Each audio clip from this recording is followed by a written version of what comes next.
नमस्कार दोस्तों, कैसे हैं आप सभी लोग? मुझे उम्मीद है कि आप लोग बिना थके, बिना निराश हुए अपनी प्रिपरेशन में लगे होंगे और 2024 के लिए जो लोग अनक्वालिफाइड हुए अभी हाल ही में प्रीलिम्स का रिजल्ट आया है 2023 का, ऐड हुए, वो लोग अपनी 2024 के लिए प्रिपरेशन में लगे होंगे जिनका लास्ट अटेम्प्ट अन्य अपॉर्चुनिटीज की तरफ बढ़ गए होंगे बिना निराश हुए, बिना हताश हुए।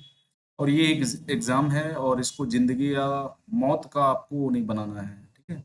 चीज़ें आती हैं, जाती हैं, बदलती रहती हैं। हो सकता है आप इससे बेहतर डिज़र्व करते हो, ठीक है? और हो सकता है कि आपकी जो थिंकिंग प्रोसेस रही हो किसी के दबाव में देखो, यूपीएससी की प्रिपरेशन करने वाले 3 टाइप के लोग होते हैं। एक वो जो स्वयं सपना देखते हैं, मेहनत करते हैं और यूपीएससी की प्रिपरेशन करते हैं। दूसरे वो जो किसी को सुनते हैं, देखते हैं, उसके बाद प्रिपरेशन स्टार्ट करते हैं। तीसरे दबाव में, ठीक है? उनके माता-पिता या किसी अन्य चीज़ के दबाव में आके, प्रेशर में आके या पैसे और चौथे में पैसे को रख सकते हैं, ठीक है? कि पावर पैसे को देख कर के वो लोग प्रिपरेशन करते हैं। देखो जब आप तैयारी करते हो किसी भी चीज़ की हो, जब आप मेहनत करते हो ना, तो चीज़ें अपने आप दुरुस्त होती चली जाती हैं। कभी-कभार जो आप मेहनत करते हैं, उसका रिज़ल्ट अच्छा नहीं मिलता, तो वो थोड़ा-सा प्रॉब्लम क्रिएट होती है। लेकिन अगर हम बात करें कि किस प्रकार से तैयारी की जाए और कैसे उसको सराहा जाए, तो कम समय में अधिकतम स्कोर किया जा सकता है, क्योंकि बदलते पैटर्न के हिसाब से आपको प्रिपरेशन करनी है। और इस बार का अगर प्रीलिम्स का रिजल्ट देखा जाए या प्रीलिम्स में जो भी चीज़ें थी, चाहे वो जीएस फर्स्ट पेपर का क्वेश्चन पेपर रहा हो या जीएस सेकंड पेपर का क्वेश्चन पेपर रहा हो, दोनों ने हिंदी माध्यम खासकर हिंदी माध्यम के विद्यार्थियों को काफ़ी रुलाया है। अगर इसमें 27 क्वेश्चन सही करने की बारी आती है, ठीक है? तो बहुत सारे लोग इसमें फेल हो गए हैं और यहाँ भी मेरिट लगभग 75 नंबर से 85 के बीच में इसी रेंज में रहनी चाहिए, क्योंकि यहाँ पर ऑप्शन, ठीक है? ऑप्शन जो दिए गए वो बदल दिए गए, तो उसकी वजह से लोगों को दिक्कत का सामना करना पड़ा। जिनकी प्रिपरेशन अच्छी थी वो उनको भी और जिनकी प्रिपरेशन एवरेज थी उनको भी। देखो, दोनों चीज़ें होती हैं। या जो लोग पहले से प्रीलिम्स क्लियर कर चुके थे, वो भी बहुत सारे लोग फेल हो चुके हैं, है ना? तो उसका सबसे बड़ा रीज़न था कि हम जो गेस मास्टरगिरी करते थे ना, उसमें चीज़ें बदली, ठीक है? गेस मास्टरगिरी में 25-30 सवाल आते थे, जो हम आराम से ईज़िली उनको डील कर लेते थे। लेकिन इस बार क्या हुआ, यूपीएससी ने शायद भाँप करके या हो सकता है यूपीएससी अपने आप में चेंज करने में थोड़ा-सा ज़्यादा मशहूर है, कभी भी चेंज कर सकती है। तो उसने इन चीज़ों में बदलाव लाया, लगभग 65% सवाल जो थे तुम्हारे, ठीक है? 65% सवाल थे, उनका क्या हुआ, उनमें ऑप्शन को लेकर के फेर-बदल किया गया कि अगर आपको सारी चीज़ें पता हैं, तभी आपका क्लियर होगा, वो अन्यथा नहीं हो पाएगा। तो वो बदलाव किया। दूसरा सेकंड पेपर में क्या किया, सीसेट में। सीसेट में उसने ऐसी-ऐसी चीज़ें रख दी, जो पेपर लेंथी बना दिया और लेंथी पेपर हो जाने का मतलब ये था कि अब लोगों को प्रॉब्लम होने वाली है, ठीक है? तो नेक्स्ट अटेम्प्ट के लिए जो भी लोग प्रिपरेशन करेंगे, वो ऐसी क्या चीज़ें करें कि उनको कम से कम समय में अधिकतम स्कोर मिल जाए। तो सबसे पहली बात करते हैं, देखो, यूपीएससी जो एग्ज़ाम कराती है ना, वो 3 स्टेप में कराती है। प्रीलिम्स, उसके बाद मेंस, ठीक है? देन इंटरव्यू, ठीक है? ये 3 स्टेप में कराती है। प्रीलिम्स में आपके जीएस फर्स्ट और जीएस सेकंड, 2-200 नंबर के पेपर होते हैं, बाकी डिस्कस करते हैं। मेंस में आपके 4 जीएस के पेपर होते हैं,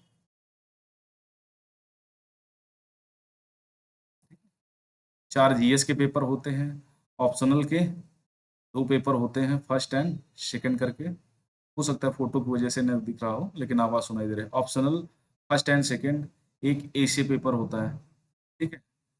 एक पेपर ये हो गया। तो कुल मिलाकर के जो 4 जीएस के पेपर, 2 ये 6 और ये एक 7 हो गया और 2 लैंग्वेज पेपर होते हैं, ठीक है? वो लैंग्वेज पेपर उनका क्या होता है, एक तो इंग्लिश कंपलसरी और दूसरा हिंदी या 22 भाषाओं में जो भी आप चूज़ करते हैं, उनको लेना है आपको, ठीक है? हिंदी ले सकते हैं। इन्हीं के आधार पर आपकी मेरिट क्लियर होती है, यानी इन्हीं के आधार पर आपको मेरिट में रेंज क्लियर होती है कि मेरिट में कहाँ जाना है, चाहे वो हिंदी का हो या अन्य लैंग्वेज का। 300 नंबर का पेपर होता है, आपको 33% नंबर लाने होते हैं, लगभग 67 नंबर आपको ईच पेपर में लाने हैं, देन आपके ठीक से मार्किंग वहाँ उन पेपरों में हो पाती है। उसके बाद 275 नंबर का 275 का इंटरव्यू होता है।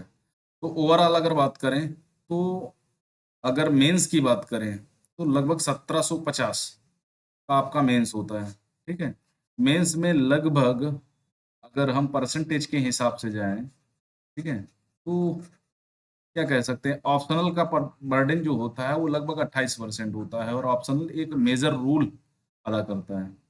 ठीक है, लगभग 500 नंबर का ऑप्शनल होता है, 1000 का जीएस होता है। ठीक है, 250 नंबर का एसी का पेपर होता है। यही आपके मार्किंग पैटर्न है। लगभग 28% ये बन जाता है। ठीक है, 14% के आसपास ये बनता है और उसके बाद 57%, 57.15 के आसपास ये बन जाता है। तो ये मिला करके आपका मार्किंग पैटर्न होता है। इधर अगर आप हिंदी माध्यम से हैं, अगर 350 प्लस या 400 की रेंज में अगर आप नंबर ले आते हैं तो ये 100% मान के चलिए आपके सारे गुना माफ हो गए। और अगर इसमें 300 प्लस ला देते हैं, ठीक है, अगर ऑप्शनल पेपर में 300 प्लस लाते हैं तो भी आपके सारे गुना माफ हो जाते हैं। 100% मान के चलिए आपका सिलेक्शन हो जाएगा। तो ये रहा इसका overview.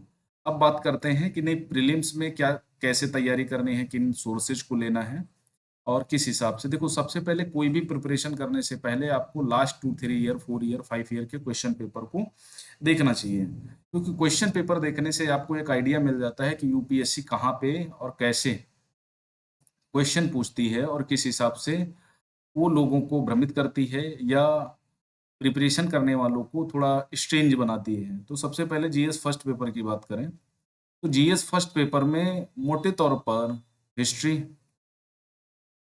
Polity, eco, environment studies and biodiversity, geography, science, ठीक है, आईआर, डिजास्टर मैनेजमेंट, ये लगभग सारे टॉपिक होते हैं। ठीक है, अगर देखा जाए तो लगभग 17 नंबर क्वेश्चन इसके, 12 13 क्वेश्चन इसके आते हैं। इको के भी लगभग 16 क्वेश्चन के आसपास आते हैं। एनवायरमेंट स्टडीज के भी 15 क्वेश्चन के आसपास हैं। जियो के 7 से 9 क्वेश्चन के आसपास होते हैं। साइंस के भी लगभग 10 क्वेश्चन। आईआर और डिजास्टर मैनेजमेंट इनके ट्रेंड के हिसाब से, जैसे इकोनॉमी में बढ़ा सकता है, ईबीएस में बढ़ा सकता है, ज्योग्राफी में भी बढ़ा सकता है। ठीक है, तो ओवरऑल अगर बात करें, अगर सारे सब्जेक्ट का मिलाकर के देखें, ठीक है, कि आईआर साइंस एंड टेक वगैरह से लगभग आपको 35% क्वेश्चन मिल जाएंगे। लगभग 35% क्वेश्चन यहाँ से पूछे जाते हैं। ठीक है, तो ये सारी चीजें जरूर याद रखना कि ये कहीं अलग से नहीं आता, अलग से टॉपिक नहीं है, लेकिन जब आप ये सारी चीजें पढ़ते हैं तभी आपको आराम से मिलता है। ठीक है, और उसके बाद अगर सेकंड पेपर की बात करें तो सेकंड पेपर का अपना एक एरिया है।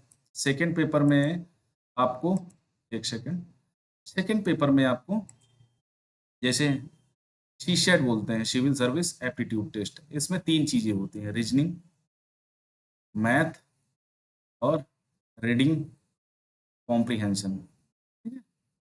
रीडिंग कॉम्प्रिहेंशन के लगभग 27 से 28 सवाल पूछे जाते हैं हर बार। इस बार लगभग 30 सवाल पूछे गए थे। अगर रीडिंग कॉम्प्रिहेंशन के सिर्फ भरोसे जाओगे तो सीसेट तो होगा नहीं। आपको क्या करना है, लगभग 10 से 15 सवाल इधर और 10 से 15 सवाल इधर, या 10-10 का एवरेज आपको मान के चलना है कि आपको सीसेट पेपर और मैथ पेपर में 10 क्वेश्चन सही करने हैं। उसके हिसाब से देखो, हर बार यूपीएससी इतने टफ चीजें नहीं पूछेगा। इस बार थोड़ा एक प्रॉब्लम क्रिएट हुआ, लोगों का गुस्सा आया, उन्होंने काफी न्यूज चैनल्स पे हर जगह पर बात फैल गई है। तो अगली बार यूपीएससी थोड़ा सा सचेत होगा और क्वेश्चन हो सकता है थोड़ा इजी वे में पूछे, जो उसने अपना सिलेबस दे रखा है सिलेबस के दायरे में पूछे। लेकिन फिर भी आपको जो बेसिक अंडरस्टैंडिंग है जो सीसेट को लेकर के है, उसे आपको कंप्लीट करना है।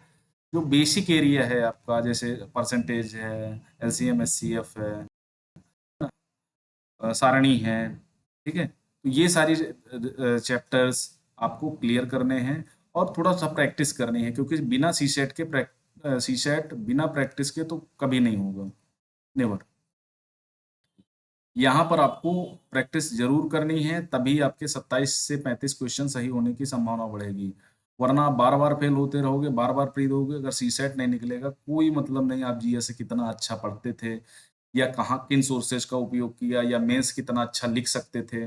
ठीक है, उनका कोई मतलब नहीं बनता अगर सी सेट आपका नहीं निकला। तो सी सेट के लिए सचेत हो जाइए। हर साल एक 50,000 1 लाख लोग क्या करते हैं, सिर्फ सी सेट में दग जाते हैं, और इसीलिए हिंदी माध्यम का रिजल्ट ऐसा आता है। और वैसे भी यूपीएससी मैं थोड़ा सा जैसे ट्रेंड देख रहा हूँ, तो उस हिसाब से मुझे लगता है कि यूपीएससी क्वेश्चन पेपर को ज़्यादा से टफ करती जा रही है, क्योंकि उसकी शायद डिमांड कुछ और है ना। हर बार देखोगे, इस बार अगर पिछली बार का रिव्यू देखें तो लगभग 77% लोग जो इंजीनियरिंग बैकग्राउंड थे या मेडिकल बैकग्राउंड से थे या अदर बैकग्राउंड से थे, वो सिलेक्ट हुए। अगर नॉर्मल ह्यूमैनिटीज के बच्चों की बात की जाए तो वो 12 से 15% ही बचते हैं। यही वो बच्चे हैं जो हिंदी पट्टी के ज़्यादातर होते हैं, यहाँ से आते हैं, कुछ इंग्लिश मीडियम के भी निकल आते हैं, है ना। तो हर साल फॉर्म करीब 5 से 7 लाख लोग डालें। अब फॉर्म डालने वाले जो होंगे, ठीक है, उनके अलावा 5 से 7 लाख लोग जब फॉर्म डालेंगे, उनके अलावा फॉर्म एग्जाम देने वाले लगभग 2 से 2.5 लाख लड़के होते हैं। 2 में मात्र 200-250 हिंदी माध्यम का रिजल्ट आता है प्री क्वालिफाई का, यानी 200-250 बच्चे ही प्री क्वालिफाई करके मेंस देते हैं। किस्मत से इस बार का रिजल्ट अच्छा आया हिंदी माध्यम का, जो करीब 60-70 बच्चे हिंदी माध्यम से सिलेक्ट हुए। लाइट चली गई है, ठीक है। तो इतना रिजल्ट आया है। अब इतना रिजल्ट आने का मतलब ये है कि कहीं ना कहीं प्री में ही हमारा जो गड़बड़ झाला चल रहा है वो प्री में ही चल रहा है। और ऐसी क्या चीजें हैं जो प्री में प्रॉब्लम क्रिएट करती हैं, ठीक है। तो वो सबसे बड़ा है, एक तो सी सेट पेपर, दूसरा है जो पेपर की लैंग्वेज है, ठीक है, चाहे वो फर्स्ट पेपर की हो या सेकंड पेपर की हो, वो लैंग्वेज हमारी समझ के बाहर है ना। तो उसके लिए आपको क्या करना है कि जो आप इकोनॉमी पढ़ते हैं, आप पॉलिटी पढ़ते हैं, ठीक है, तो उनके जो ऐसे वर्ड्स हैं जहाँ जो आपको हर बार पेपर में चाहे मेंस हो या प्री में देखने को मिलते हैं, आप उनको नोट डाउन करें। नोट करके उनको बार बार रिवाइज करें, उनका सरल से सरल मीनिंग समझें। अगर ये सारी चीजें आप कर लेते हैं तो आपके लिए बेनिफिशियल रहेगा। उसके बाद आप पेपर की जो डिमांड है, जो अंडरस्टैंडिंग है, जो आपसे सिलेबस में चाहती है, उसको थोड़ा सा फोकस करें, उसको और बेहतर तरीके से तैयार करें, और बेहतर तरीके से आप एनसीईआरटी पढ़ सकते हैं, मास्टर बुक। जैसे बहुत सारे यूट्यूब चैनल वाले कह रहे हैं कि नहीं सोर्स बदल लो, ये कर लो, वो कर लो। देखो, आपको सिर्फ कोचिंग कोचिंग क्लासेस के भरोसे नहीं बैठना है, ठीक है, कि आप सिर्फ कोचिंग क्लास के भरोसे बैठे रहें और आपका सिलेक्शन हो जाएगा, या वो आपको मटेरियल दे देंगे वो हो जाएगा। तो ऐसा नहीं है। जब तक आप पूरे सिलेबस को ठीक से कवर नहीं करेंगे, जब तक पूरे सिलेबस को ठीक से पढ़ेंगे नहीं, पहले ही दिन से ही आप इम्पोर्टेंट टॉपिक पकड़ने लग जाएंगे, तो आपका सिलेक्शन कभी नहीं होगा। आप किसी तरह प्री निकाल सकते हैं, मेंस तो कभी नहीं निकाल पाओगे, ठीक है। आपको पहले दिन से आंसर राइटिंग नहीं करनी है। अगर आपका सिलेबस में ठीक ठाक पकड़ है तो आंसर राइटिंग कर सकते हैं, अन्यथा नहीं कर सकते, ठीक है। क्योंकि आपको जब टॉपिक क्लियर नहीं होंगे, क्योंकि हिस्ट्री का टॉपिक है, ज्योग्राफी से मिला करके या पॉलिटी से मिला करके या इकोनॉमी से मिला करके क्वेश्चन पेपर पुटअप कर रहा है, तो कैसे ना कर पाएंगे। तो उसको करने के लिए आपको कम से कम 3-4 सब्जेक्ट जो बेसिक सब्जेक्ट हैं, चाहे हिस्ट्री है, चाहे पॉलिटी हो, चाहे इकोनॉमी हो, इन्वायरमेंट हो, ये सारे पता होने चाहिए, तभी तो आप रेफरेंस देंगे मेंस लिखते समय, ठीक है। तो अभी आपको क्या करना है, अभी ये सारी चीजों को दरकिनार करना है, अभी अपना बेसिक कवर करना है, खासकर एनसीईआरटी से। एनसीईआरटी से अगर आपने बेसिक अपना कवर कर लिया तो आपके लिए सो फार सो गुड है। वरना आप तैयारी करते रहो और वो आपको बार बार फेल करते रहेंगे, क्योंकि क्वेश्चन पेपर ही ऐसा आना है, ठीक है।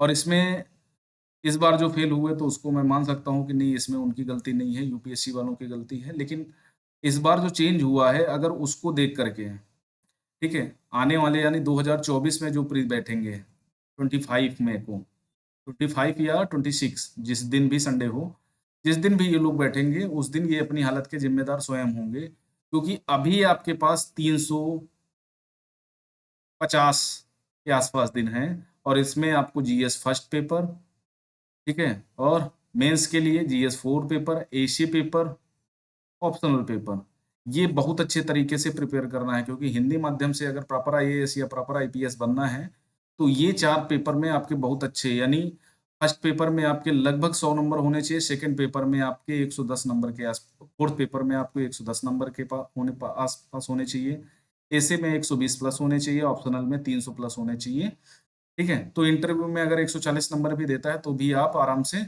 कोई दिक्कत नहीं, कुछ भी नहीं, आराम से आपका हो जाना है, ओके। ये करने के बाद आपको क्या करना है, आपको इंग्लिश और हिंदी, ईएनजी और हिंदी, ठीक है, ये दोनों पेपर को बेहतर तरीके से तैयार करना है। आपको यहाँ 33-33% नंबर लाने हैं। और आपने सोचो, आपने 4 पेपर बहुत अच्छे लिखे, आपने ऑप्शनल पेपर बहुत अच्छा लिखा, आपने एसी पेपर भी बहुत अच्छा लिखा, लेकिन आपके इनमें से एक पेपर गड़बड़ हो गया, तो आप क्या करेंगे? तो इसकी प्रिपरेशन अभी से करें, 2-2.5 महीने आपका, आप 2.5 महीने आप मान के चलिए, जिस जब जब एनसीईआरटी पढ़े तो इन टॉपिक को आपको देख लेना है। हिंदी का है, आपके पीसीएस में काम आ जाएंगे, आप अगर हिंदी साहित्य के विद्यार्थी हैं तो भी कोई प्रॉब्लम नहीं है, एक सब्जेक्ट को आपको पकड़ना है। ओके, ये तो हो गई मेंस की बात, ठीक है। अब मेंस में कौन से सोर्स उठाने हैं, तो सबसे पहले सोर्स की बात करें तो पहले एनसीईआरटी। एनसीईआरटी में आपको फुल कमांड, खासकर history, polity, geography, eco, social science की जो अलग से आती है, या सोशल साइंस की छोड़ दे तो 11वीं 12वीं की जो आपकी क्या बोलते हैं उसको, साइंस, ठीक है, मीन्स जीव विज्ञान। इन एनसीईआरटी को इसमें कक्षा 11-12, पॉलिटी में कक्षा 11-12, जीओ में 11-12, इकोनॉमिक्स में कक्षा 11 और 12 के सिलेक्टेड चैप्टर्स, आप 9th एंड 10th भी पढ़ लें इकोनॉमिक्स में। साइंस में आपको 9 से लेकर के 12 तक सारी एनसीईआरटी कवर करनी है। ये है आपका पॉलिटी का सिलेबस। हिस्ट्री में आप अन्य किताबों में यानी मास्टर बुक में आप तभी जाएंगे जब आप पॉलिटी का कम से कम ये बेसिक अपना फंडामेंटल जो है आप वो एनसीईआरटी का कवर कर लेंगे।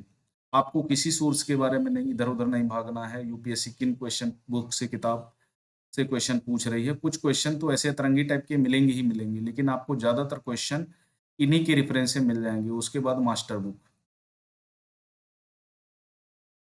मास्टर बुक में जैसे आपका हिस्ट्री के लिए आप विपिन चंद्रा, सतीश चंद्रा, स्पेक्ट्रम वगैरह ये सारी कर सकते हैं।